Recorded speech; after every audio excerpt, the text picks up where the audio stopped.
Hello, स्वागत है आप सभी लोग का। फिर से आज हम लोग चालू करेंगे रसायन। सभी लोग जानते हो इसमें बेसिकली 3 पार्ट होते हैं। एक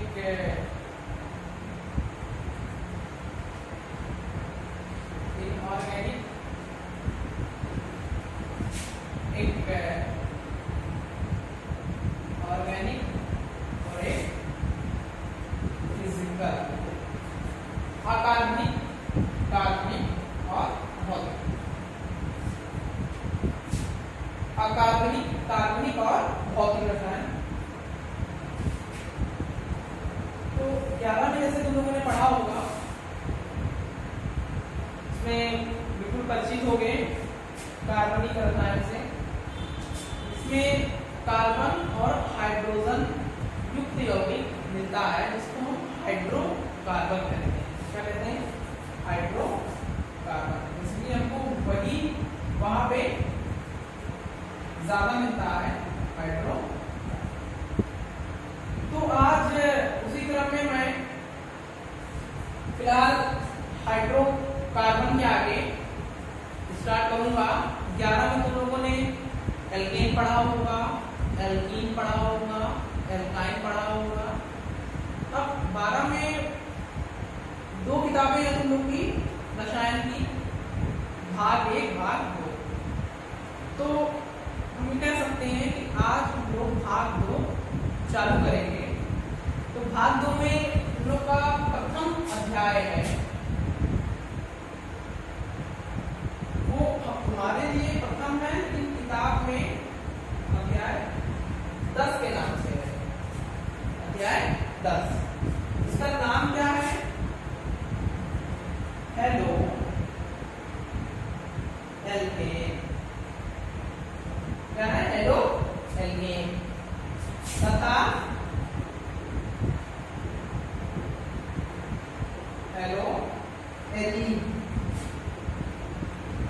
हेलो एलीन, ठीक है? हेलो एलीन।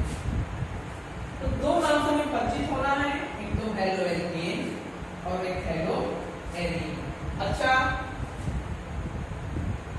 हेलो मतलब हेलोजन, एल्केन जानते हो इसका सामान्य सूत्र क्या होता है? CnH2n+। हेलो मतलब पता, एलीन मतलब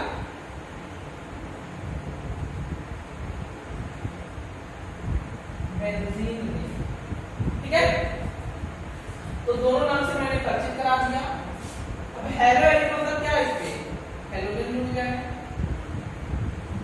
हेलो एल्केन मतलब सपोज कर लो मैं कोई एल्केन दे देता हूं CH4, इसमें हमको क्या जोड़ना है? हेलोजन जोड़ना है, तो CH3X। एक हाइड्रोजन हटा के एक हेलोजन लगा देंगे, तो ये क्या बन जाएगा? हेलो एल्केन बन जाएगा। ये बात तो हो गई।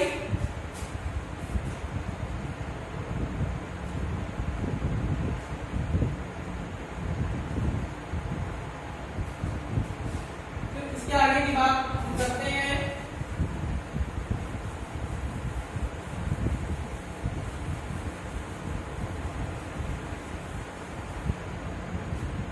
इसके आगे की क्या बात करते हैं?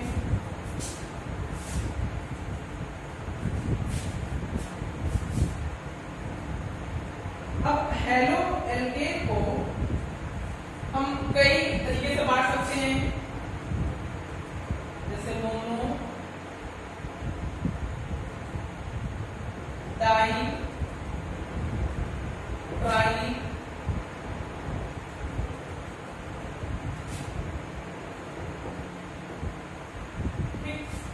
मोनो मतलब समझ रहे होंगे 1, डाई मतलब 2, ट्राई मतलब 3।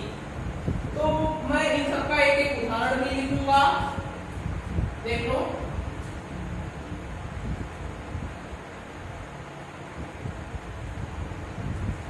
मतलब जिन एल्केन में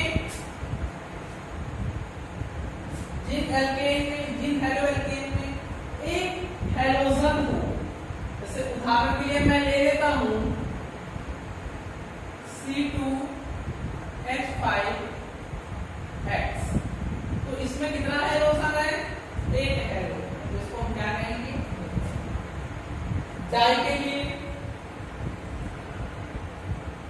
CH2 है,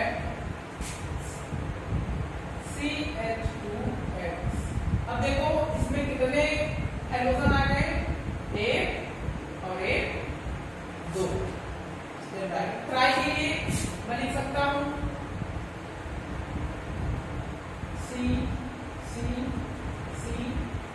तीनों से एक एक X लगा देते हैं, बाकी जो हाथ बचते हैं उनको हम हाइड्रोजन से पूरा कर लेते हैं।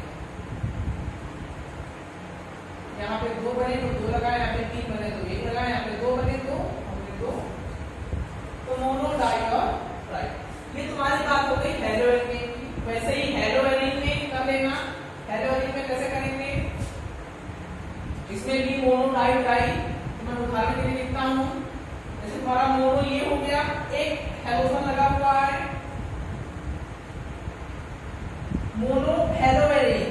जैसे ये मोनो हेलो एल्केन, ये डाई हेलो एल्केन, ये try halo alkane. Mono halo alkane, die halo alkane मैं लिख रहा हूं।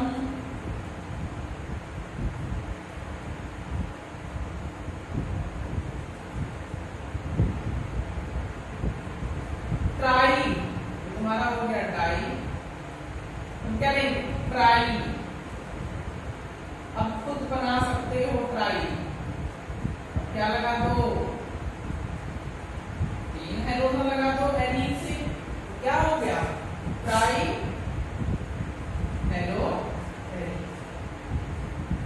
तो कुछ नाम थे जिनसे काफी सारी चीजें निकलती हैं तो बहुत छोटी छोटी चीजें, लेकिन अगर ना पता हो तो ये दिक्कत पैदा करती है।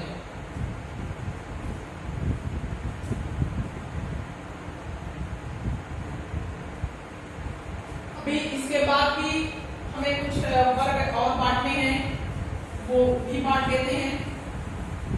ये तो संख्या के आधार पे थी, संख्या कितने हाइड्रोजन जुड़े हुए हैं ये उस आधार पे था। अब एक नामकरण दूसरे आधार पर करते हैं, तो दूसरा आधार क्या है वो देखते हैं।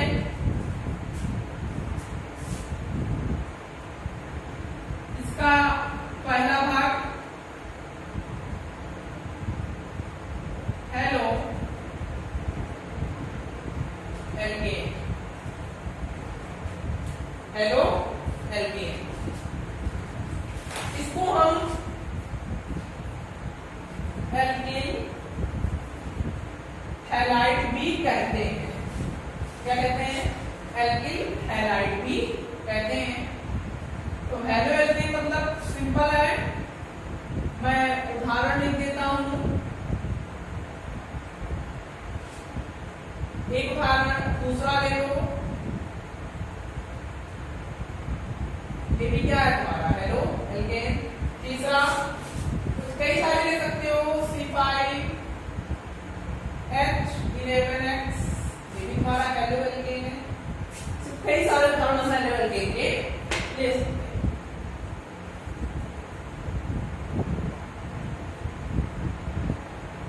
दूसरा हमारा आता है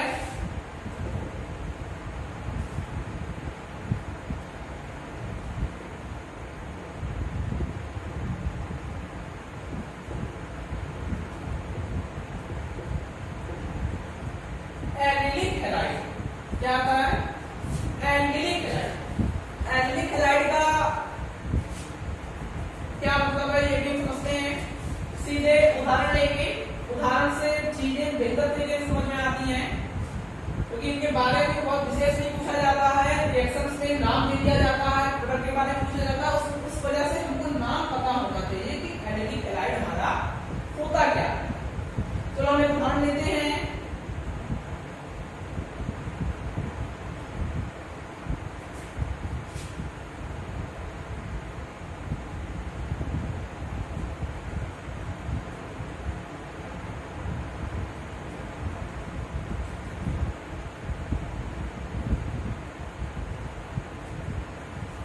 एल्किलिक हैलाइड एलिलिक हैलाइड। देखिए इसमें क्या समझ में आ रहा है, समझ में यह आ रहा है हमें देखकर कि जो हैलोजन जुड़ा हुआ है, जो भी हैलोजन जुड़ा हुआ है वो sp3 हाइड्राइड कार्बन से जुड़ा हुआ है, ऐसे कार्बन से जुड़ा हुआ है हैलोजन जिसका हाइब्रिडाइजेशन sp3 है, जिसका संकरण sp3। ठीक, तीसरा हमें देखना है, एक खास बात देखा गया हेलो एल्केन में भी हैलोजन जिस कार्बन से जुड़ा हुआ था वो भी sp3 संक्रमित ही था, सारे ये वही पाओगे। तीसरा हमें देखना है बेंजेलिक हैलाइड।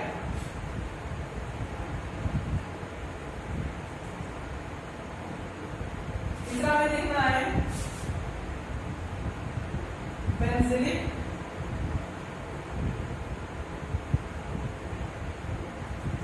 हैलाइड। बेंजेलिक हैलाइड में क्या होगा,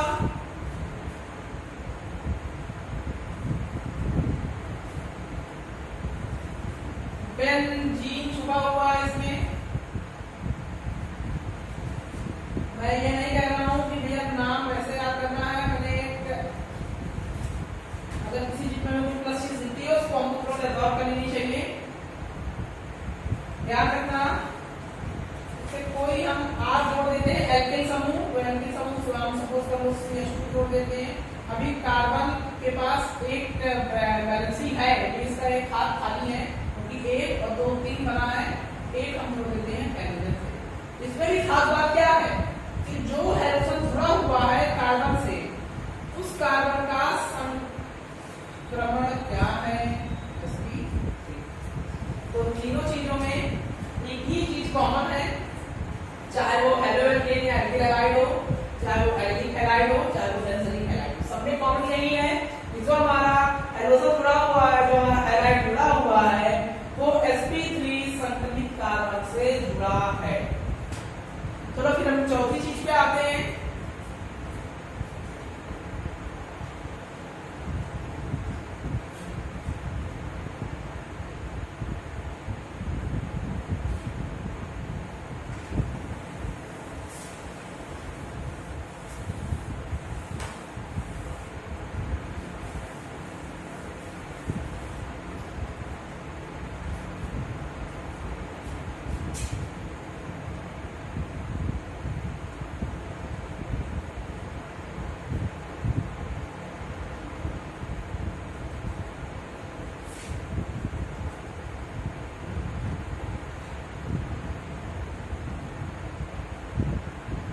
वाइनिलिक हैलाइड, क्या वाइनिलिक हैलाइड। वाइनिलिक हैलाइड में हम सीधे उदाहरण लेते हैं,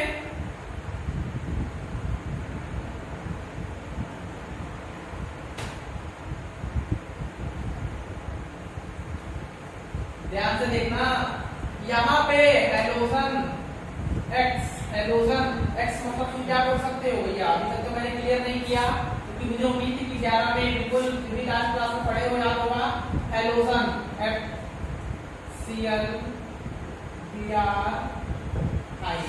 क्लोरीन क्लोरीन ब्रोमीन आयोडीन, जिस कार्बन से हैलोजन जुड़ा हुआ है उस कार्बन का संकरण sp2 है। मैं थोड़ा सा बड़ा करके इसको दिखा देता हूं, CH2 डबल बॉन्ड CH एक X। इस कार्बन का अगर संकरण निकालना है तो इसमें पहले सिग्मा आपन 1 2 3, डबल आपन में द्विआपन में एक सिग्मा होता है, पाई को हम नहीं लेते हैं, सिग्मा लेते हैं, तो 1 2 3 और एक भी अनाबंधी युग्म इस कार्बन के पास नहीं है। कितना है? 0 लोन पेयर। लोन पेयर कितने? 0। टोटल कितने? 3 मतलब क्या होगा तुम्हारा? sp2 ठीक। तो वाइनिलिक हैलाइड में जो हैलोजन हमारा जुड़ा रहेगा वह हैलोजन किस कार्बन से जुड़ा रहेगा? sp2 संकरित कार्बन से जुड़ा रहेगा। पांचवा हमारा आता है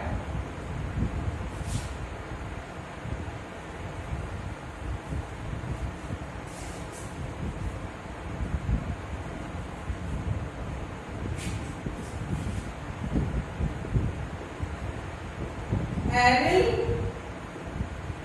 हैलाइड। पांचवा हमारा क्या आता है? Aryl halide. तो एरिल हैलाइड में चीजें मैं क्लियर कर देता हूं, बहुत आसान है ये भी। ये तुम्हारी क्या हो गई? बेंजीन रिंग हो गई। ठीक। अब इसमें हैलोजन जोड़ देंगे। तो हैलोजन किस कार्बन से जुड़ा हुआ है? डायरेक्टली इस कार्बन से ना। इस कार्बन को हम बाहर निकालते हैं, बड़ा करते हैं। C एक बॉन्ड इधर और दो आवन ऐसे है ना, और एक X की। मैं इस कार्बन को निकाल देता हूं ना, तो सिग्मा सिग्मा सिग्मा पाई कोई अनावंतित नहीं है, जीरो डॉट में, क्योंकि इसके बाहरी कोष में 4 इलेक्ट्रॉन थे, चारों से इसने क्या कर लिया? हाथ मान लिए, स्क्वायर कर दिया है। 3 मतलब फिर से क्लियर है, sp2। तो जिस कार्बन से हमारा हाइड्रोजन जुड़ा हुआ है इस वैसा संतुलित है sp। तो बहुत सारी चीजें क्लियर हो गई होंगी कि ऐसे केस में जिसमें हाइड्रोजन sp3 संक्रमित कार्बन से जुड़ा है उसका नाम हम एल्केन हैलाइड या हैलोएल्केन, दोनों नाम एक ही है। दूसरा एनिलिक हैलाइड, तीसरा बेंजीलिक हैलाइड। फिर आता है हमारा दूसरा केस जिसमें हैलोजन sp2 संतृप्त कार्बन से जुड़ा हुआ है। इसमें दो केस कौन से आ गए? वाइनिलिक हैलाइड और एरिल हैलाइड। ठीक, इतनी चीजें क्लियर होनी चाहिए। एक दो चीज और छोटी सी है, वो भी मैं क्लियर कर देना चाहता हूं।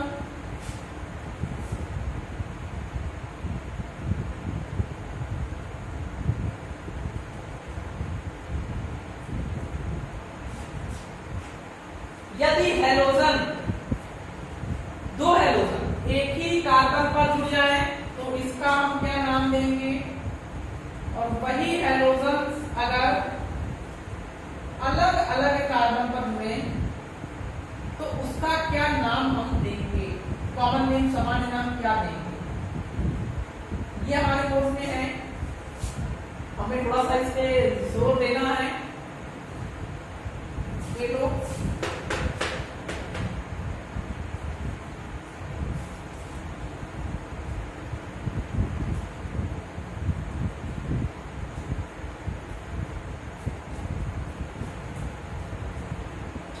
अच्छा, दोनों एक तरीके से देखा जाए तो डाई हैलाइड है। दोनों कैसे हैं? डाई हैलाइड, इसमें भी दो हाइड्रोजन, इसमें भी दो हाइड्रोजन। लेकिन भैया है तो दोनों एक चीज नहीं, दोनों में क्या है? बहुत अंतर है। तो जब दोनों में अंतर है तो इसके नाम में भी कुछ ना कुछ अंतर हमें करना पड़ेगा।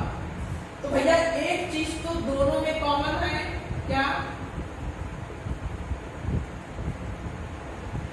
डाई हैलाइड दोनों में कॉमन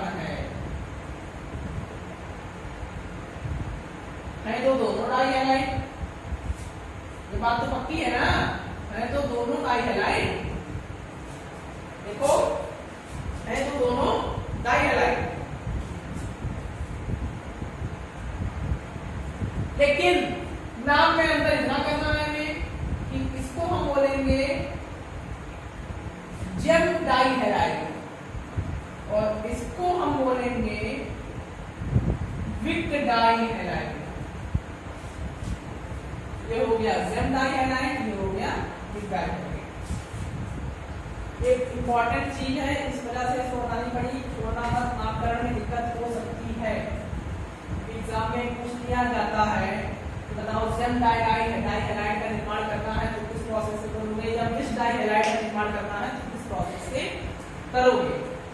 तो इस वजह से ये हमारी चीजें इंपॉर्टेंट बन जाती हैं। फिर हम आगे बढ़ेंगे।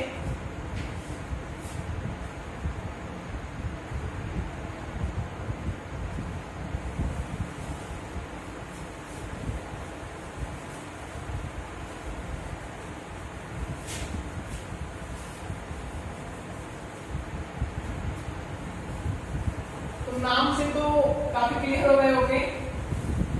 एक चीज हम और चर्चा कर लेते हैं।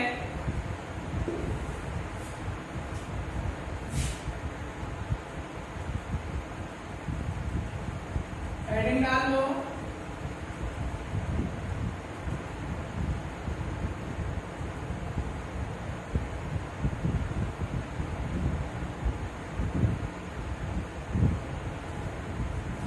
CX आपत्ति प्रकृति।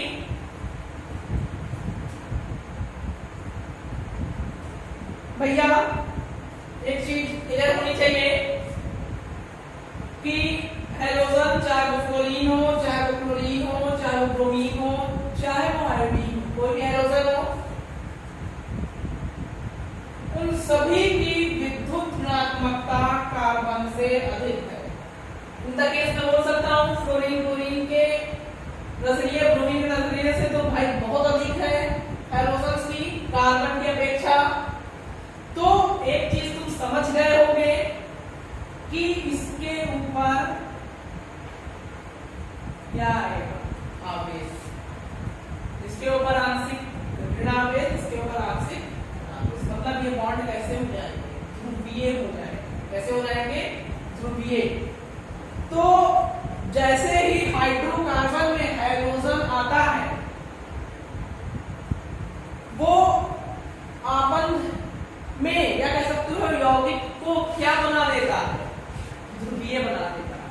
अब ध्रुवीय बना देगा तो भाई एक पे पॉजिटिव एक पे निगेटिव, एक पे धनात्मक एक पे ऋणात्मक आ जाने की वजह से जो इनके कांटेक्ट में आएंगे उनकी नजर जो इलेक्ट्रॉन रागी होगा उसकी नजर हाइड्रोजन के ऊपर रहेगी, जो नाभिक रागी होगा उसकी नजर कार्बन के ऊपर रहेगी। क्यों? क्योंकि हाइड्रोजन और कार्बन के बीच में विद्युत ऋणात्मकता का अंतर अधिक है, जिस वजह से ये हाइड्रोजन इस कार्बनिक यौगिक को क्या कर देता है, रिएक्टिव बना देता है, सक्रिय कर देता है। मतलब अब ये रासायनिक अभिक्रियाएं करने के लिए तैयार है। ठीक है, ये चीजें पहले भी हो चुकी होंगी 11 में, क्योंकि मूलभूत सिद्धांत तो वहीं पे सिखा दिया जाता है कार्बनिक रसायन का। लेकिन फिर भी इसमें मैंने क्लियर कर दिया और आपको चीजें जो थी। आगे हम बढ़ेंगे।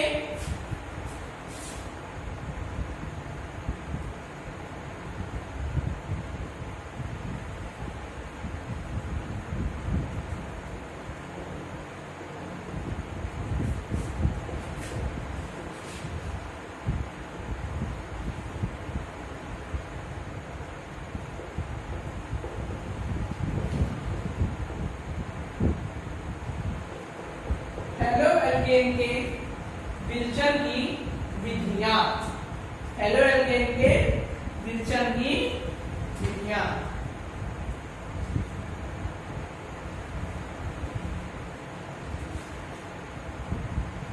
तो हमें इसमें क्या समझना है, समझना कुछ नहीं है।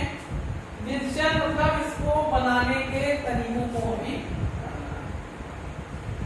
तो किन किन तरीकों से हम हेलो एल्केन का निर्माण कर सकते हैं। हेलो एल्केन मतलब अगर मैं शॉर्ट फॉर्म में लिखूं तो हेलो एल्केन को मैं RX लिख सकता हूं, क्योंकि R मतलब होता है एल्केन ग्रुप और X मतलब हेलो। तो ये क्या हो गया, हेलो एल्केन।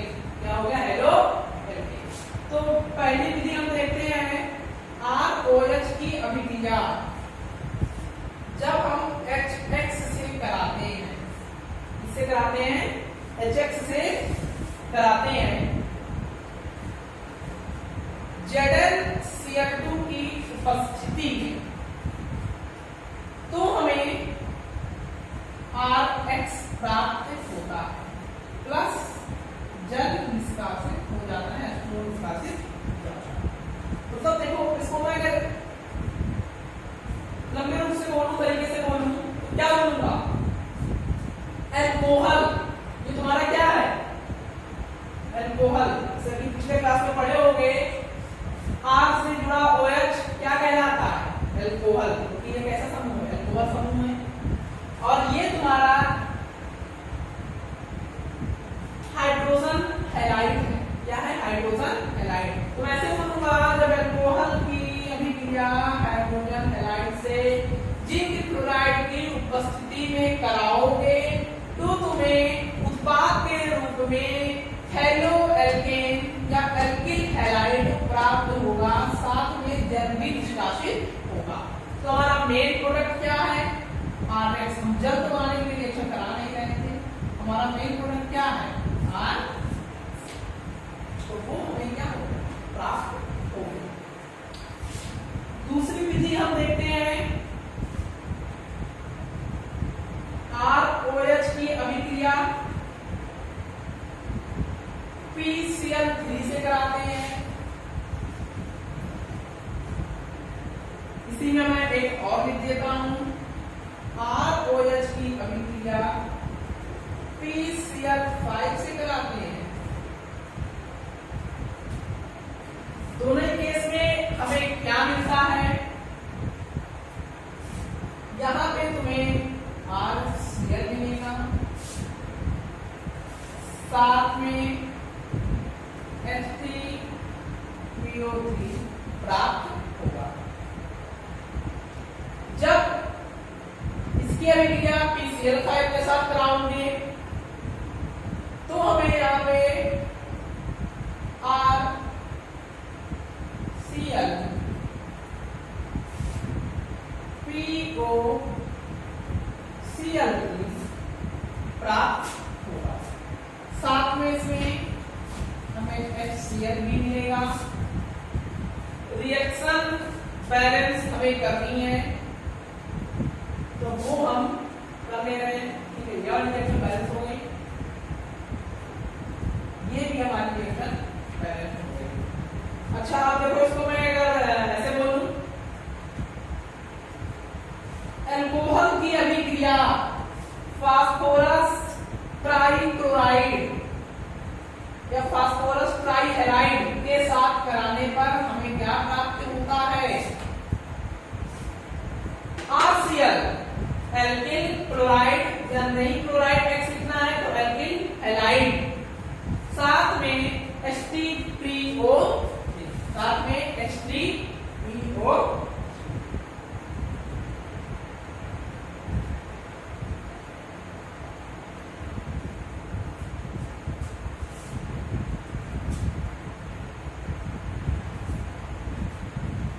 वैसे ही इसमें ROH की अभिक्रिया PCl के साथ कराएंगे। अल्कोहल की फास्फोरस पेंटाक्लोराइड तो alkyl halide plus POCl3 plus hydrochloric acid. एक फिर हम आगे बढ़ते हैं,